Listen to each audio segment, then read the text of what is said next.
So we had a great pleasure to chat with him a couple days ago. He's a super duper old school crypto OG. Charlie Shrem is an American entrepreneur and Bitcoin advocate. 2011, he co-founded the now defunct startup company BitInstant and is a founding member of the Bitcoin Foundation, formerly serving as the vice chairman.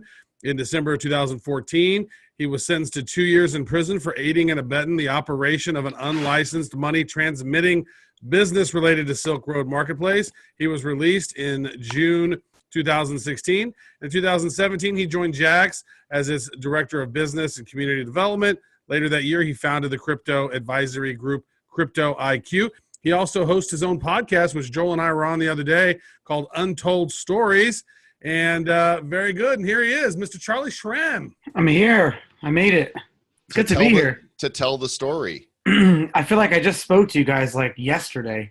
Well, 2 days ago, actually. 2 days ago. Yeah. When does that episode come out? Whenever in a week or two, I think. Excellent. So, I think, though, I was sitting this way. But you did warn us. You said that anytime you get interviewed after 10 a.m. is after you've eaten, it's no good. So we're concerned. Yeah, this is like late in the day, and it's been a crazy day. And I'm lucky that I had a lot of things to do today. I was driving around and everything. So it kept me, in a level head all day. Well, Charlie, where in the world are we in the blockchain space now? Because you've been watching this from the beginning. And, we're going to look back at this time, 2020, and we're going to be able to chart it and say, oh, that was when happened. And I'm not talking about the virus, but the catalyst for what came next. So, you were visionary to be there in the beginning. Where in the world are we now?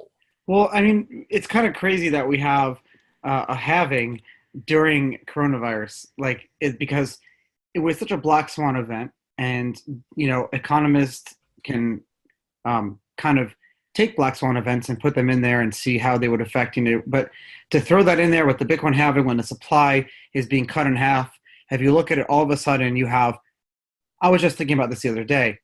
We have $2 trillion of money printed in the United States, right? People are starting to get all that money.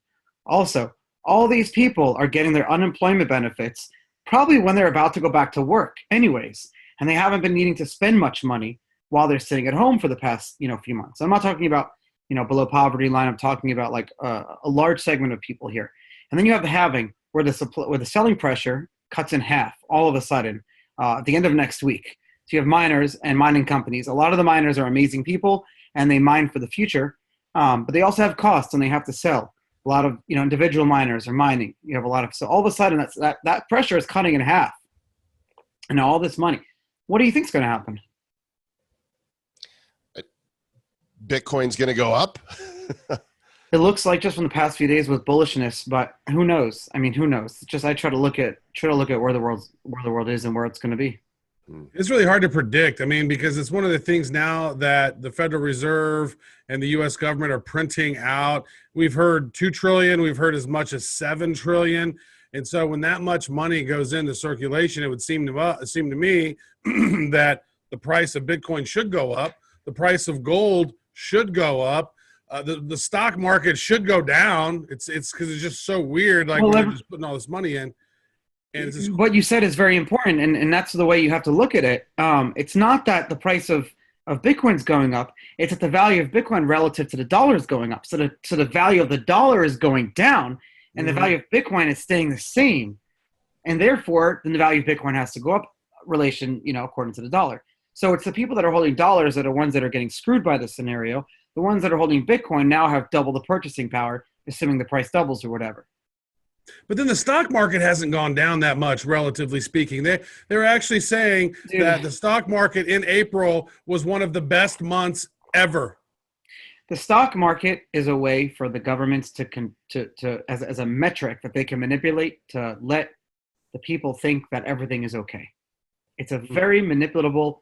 I don't own any stocks for that reason. The stock market, I don't have faith in it. You're telling me that half the country doesn't have a job, but the stock market is making all-time highs. How is that something that we could, correlate to how our economy is actually doing in the real Well, it's world. not now. I mean, it fell from almost 30,000 to under 20, right? The Dow, and now it's back to what, about 24,000. So you still, if you were in the stock market at the high, you still, have lost your ass on paper. True. But that's not true with Bitcoin or with precious metals. I mean, Bitcoin, if you had invested at the same time stock market was at 30, you'd be in the black right now. You'd have a profit.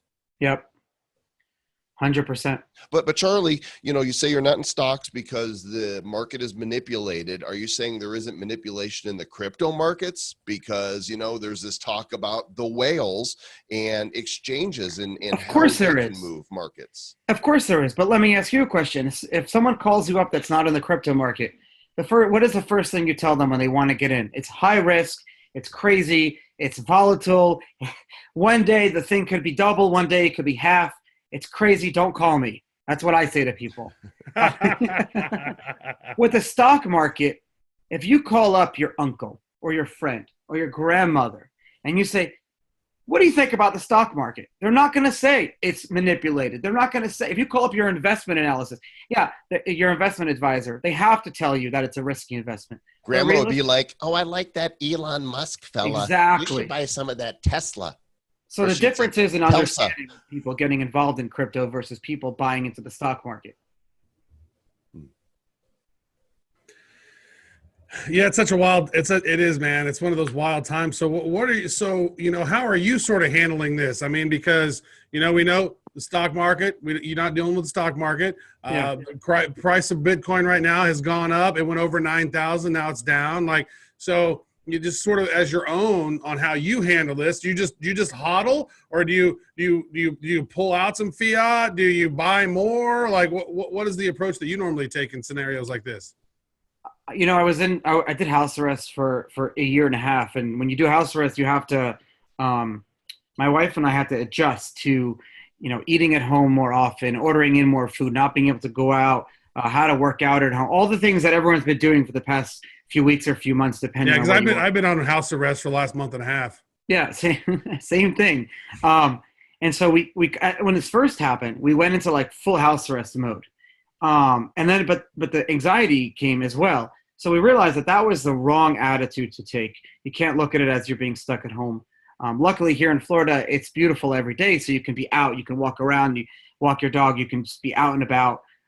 People here, actually, I've never met so many anti-vaxxers in my whole life, but there are people here that really think that like COVID can get killed by like heat instantly or whatever. Like you hear things like that all the time. But other than that, everyone's having a good time walking around. I've been very surprised with social distancing. It's really working in terms of the average Joe not kind of get in your face when you're walking down the hallway. So if you notice yourself, like if you go to the grocery store out on the street, people are taking care to like walk around other people. So that is nice to see. We're never going to touch people again, are we? Here in the apartment that I live in, I walked into the elevator yesterday and they actually taped off the four corners with 4 boxes to tell people stand in one of these corners. And I thought, you have got to be kidding me. Yeah. If somebody doesn't want to get in the elevator because somebody else is in there, just don't get in. But don't tell me I have to go stand in a corner. It's like in jail, you have something called 10-minute moves. So basically, wherever you are, that's where you have to stay for the next 50 minutes. And then at the 10 minutes before the hour, you can move to your next spot. So if you're in the lunchroom and you want to go to the gym, so it's like kind of social distancing in that respect. That's kind of what it reminds me of with all these tape on the floor that you have to follow certain things. But I'm thinking, I'm an adult. I know to keep distant. You don't need to put this thing on the floor and say, stand here. Do you notice a lot of people, though, are reacting to that and really pushing back? Do you notice a lot of, like, you're already seeing some countries' courts? I saw, like, in Israel, their Supreme Court blocked contact tracing through an app that Australia has already rolled out. So that at least is good to see some countries and places locally here. And you have places like New York where they love the government up there. They love the big brother. That's crazy. But you have places that don't, and that are more for personal liberty and freedom. And those people are pushing back and saying we need to do a safe approach to like reopening the world, but at the same time, make sure that everyone stays healthy and safe. You had to realize somebody was like, oh my God, there's a great opportunity in making these 6 feet away stickers. Yeah. They're everywhere. I was at Chipotle, and there's a little outside Chipotle. Here they are, little six feet away stickers at the gas stations. Yeah, it's the worst. 6 feet away stickers. So somebody's made a ton of money by selling these little 6 feet away stickers. What do? I'm the 6 feet away sticker guy. You might have seen my work at the local Quick Trip. So tell us a little bit about the cryptocurrency advisory group you've created, Crypto IQ. What's that all about? How's that working, and what's going on here during the COVID era? It's actually really nice because a lot of people were stuck at home and needed a way to make money. So with Crypto IQ, a lot of our members that have the ability to trade all different cryptocurrencies through our automated trading system, we're able to like benefit on top of the crazy bull run that we've been going through the past, like $2,000 or so since the crash. We've been catching all that. And so we don't trade for our customers, subscribers, but we allow our subscribers to follow our own trading with their own Binance account, and it's all automated. So you just watch your own Binance or BitMEX account trading automatically. And it's not like algorithms, it's our actual traders. It was nice to help people and see and, create some income for everyone. I think we're going to see a shift to that. Like a lot more people, when they have the opportunity, are going to say, I don't want to go back to work. Do you think that's going to happen? Do you think a lot of people are just not going to want to go back to work after and continue working from home remotely? What, you mean go back to an office building? Yep. Well, I guess it depends on the effectiveness. If you've been able to prove that, you can get your work done and maybe go in once or twice a week, right, and be more effective. I mean, let's face it. So there's so much waste in the office. There's waste, and in schools there's waste. I'll bet you a lot of people are discovering right now that their kids are learning a heck of a lot more at home, real world application type stuff than they would be learning if they were sitting in a schoolroom. And that's I'm not dissing teachers at all. There's some really incredible teachers out there, but there's also a lot of waste. That's a true story. Why not decentralize schools? Well, we're all fans of decentralization, and personal feelings are the less that it is a centralized entity. Well, this is the thing. Let's look at education for a second. We don't treat our teachers well. Our teachers literally are responsible for molding our children's brain for the first 12 years of their life in most countries. And we literally pay them worse than we pay like grocery store workers. So we don't care about our teachers. But maybe this is an opportunity to upend the whole system. How many people are homeschooling their kids now? A lot. A lot of people now may say, hey, instead of homeschooling, I know people are doing this, they're creating their own like virtual groups where each parent teaches one subject. And a lot of homeschoolers did this before COVID anyways. But now there's an opportunity for teachers who previously taught in schools to have the ability to teach these pods for a few hours a day in each small group or whatever. So you're having it done in a much more catered, like in a non-school environment. The teacher is the head and the students. It's teacher, student. There's no bureaucracy. There's no bullshit. Yeah. To your point, there is a company called VIP Kid, and they're based out of China. And what they do is they literally hire American teachers who are underpaid to teach the Chinese kids English and other school topics and subjects, right?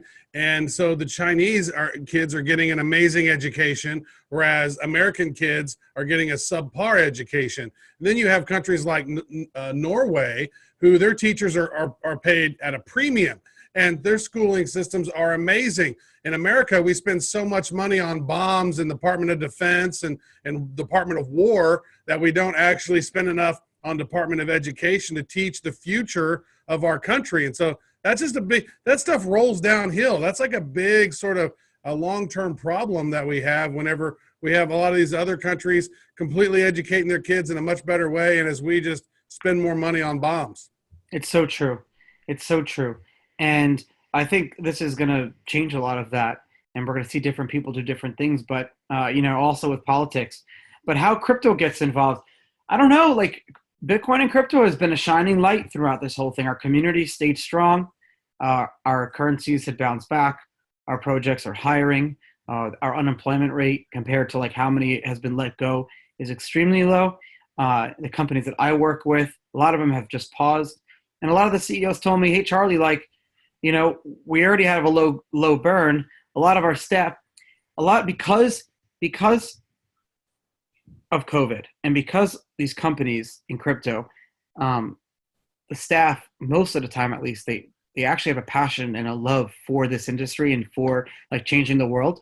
They were more willing to like be creative with their compensation when this hit with their companies. At least that's the feedback that I'm getting from the companies that I consult for.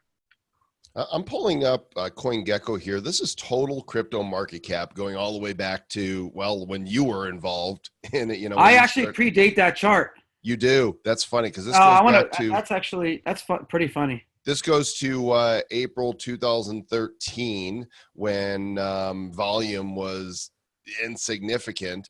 And then we saw this huge run in 2017 where Bitcoin hit about 20,000. This is all crypto. The total market cap hit, I think, 852 billion. Right now we're sitting at about almost 250 billion. Yeah, but scroll down a little bit. You see that volume of that is just like a blip. It looks like compared to where we are now. Yeah, this spike here, there's the volume where my mouse is, and now the volume is so much more than it was then. Is that fake volume? Is that real volume? What do you think's going on there? You know, it's so funny. Hover your mouse over like the 2017, 18 time volume, like right there, that little bump. Mm-hmm. That same question that you're asking me, everyone was saying that was fake volume. So if that was fake volume, is this more fake volume?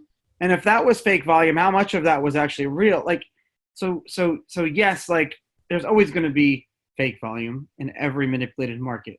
But if you look relative to then versus now, even if the amount of fake volume is stayed the same versus real volume, that means that we have that much more real volume now. You know, what's really fun is to look here. Oh, that's a fun chart to do too, yeah. This is, if you look at this chart, go, wow, look at how high crypto went and then went like that. That, though, is a total blip, right, on the radar when we go ahead and you see the big picture. Let me see if I can expand this here so it's not behaving. Oh, behave. There we go. Stop it. My mouse is being clicky. There we go. Boom. Look how different that is. So what do you think, the halving is coming in 11 days. It looks like it's well, hold on, keep that chart. Don't move that chart up. When was the last halving was it was the end of 2016. Right. Right. So let's look at the end of 2016. What happened there? Refresh this here. And what happened at the end of 2016 there? Let me ask you. Okay, let me go to 2016 on this. No, but you could just look over it right there. Like July 2016, you see that was around the last halving. Like Google, so look what happened there. Look about a year and a half afterwards when the price went boom. Yeah. It took some time. Later. Yep. So everyone's expecting, but look can you zoom in on like mid 2016 to like 2018? Let me talk about it while I try and get it. Well, what I was going to say is it's Travis. So that's what happened. You see, you saw an increase, but it was a slow increase. But what you did see there, especially on a halving time, was a volume increase, and volume started to grow. So around what happens is during the halving, it's not that the price doubles so quickly. It's that halving is seen as like a bullish marker, and that's, I think, what we're finally seeing now is that we keep seeing these bullish events over and over and over again. And I don't know if you guys tell me, it seems like the bullish events are starting to outweigh the bearish ones. And the bearish ones are usually for events like COVID. What does that have to say about our industry? What does that have to say that, Draper's putting another $500 million into a fund he announced 2 weeks ago? Yeah, well, I mean, the dude's a smart dude. So certainly it seems like the wise thing is to follow the smart money. Yeah. Well, it's also, as we've sort of mentioned, is the more the printer goes brrr, the more the value of the dollar goes down, but the value of Bitcoin's not going to go down. The buying power of Bitcoin is going to stay relative. Just the price of the value of the dollar is going to keep going down. That's how it seems to me like we're going to see $100,000 Bitcoin way sooner than we might have thought it could have happened. I mean, that's a good point. Yeah, we had those outrageous claims by McAfee, which he ended up coming back saying that of course he was joking. It was just a PR stunt.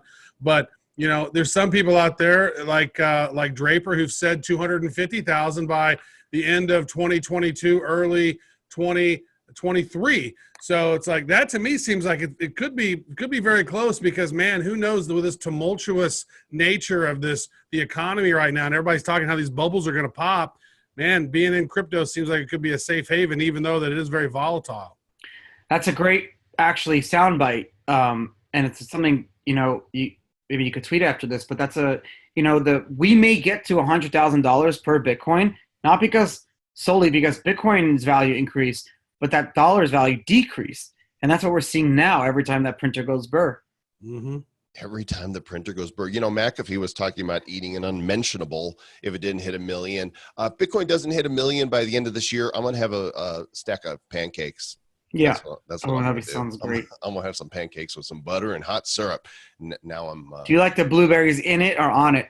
Neither. Don't be mixing fruit in. Oh man, in it. If you do it good, you get it in it. Gotta get it it in is it, so man. good. You do it right, they come out fantastic. Hey, before we end this thing, tell everyone about your podcast. It's like Untold Stories with Charlie Shrem. I think your style and your format's really great. Tell the folks about it so they can maybe tune in sometime.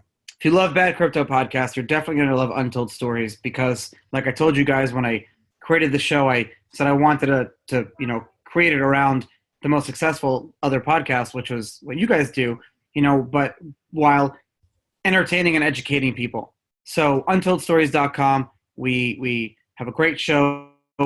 We have some amazing guests, a lot of my friends from the old days of Bitcoin, and we just tell great stories and we talk about different topics. And what ends up happening is the guests end up explaining really complicated things in really, really simple ways, not realizing that they're doing it. And a lot of the guests end up telling me that their opinions, and I a lot of times realize that my guests' opinions are different than the opinions of their companies. So it's nice to see the opinions of the people that are running the companies that you're using every single day. Who do you listen to, Charlie? Who are the people in the crypto space that are intrigued by their thoughts around blockchain? It's such a good question because I used to listen to a lot more podcasts, but now I can't because if I listen to a podcast with the same guests that I have, it messes up my show. Yeah. Although I still, I used to listen to your show a lot. I listen to a lot of the other shows. I like Palm's show and Peter McCormick's show. Well, maybe not even podcasts. I'm just talking about, what leaders in the space do you pay attention to that when they say something, you're like, your tone, zoned in on it. That's a great question. I said that for every question you've asked, but this really is a great question. This is just a little greater than the last. This is a great tip. Here's a great tip for anyone. If you're ever wondering who to follow on crypto Twitter or who to listen to, someone makes an opinion and you say, I want to listen to this person. A great metric that I like to use is how many people are working for this person. If this person is a thought leader, are they building a company? If yes, how many people are there? What are they doing? Because that means that this person's opinion could alter his company. If this person says something stupid, his company can get, the shit. And if that happens, all of his employees are out of a job. So he's morally responsible for his opinion a lot of times. And so I like to look at those leaders. So a lot of the leaders that are running these companies, I look at them.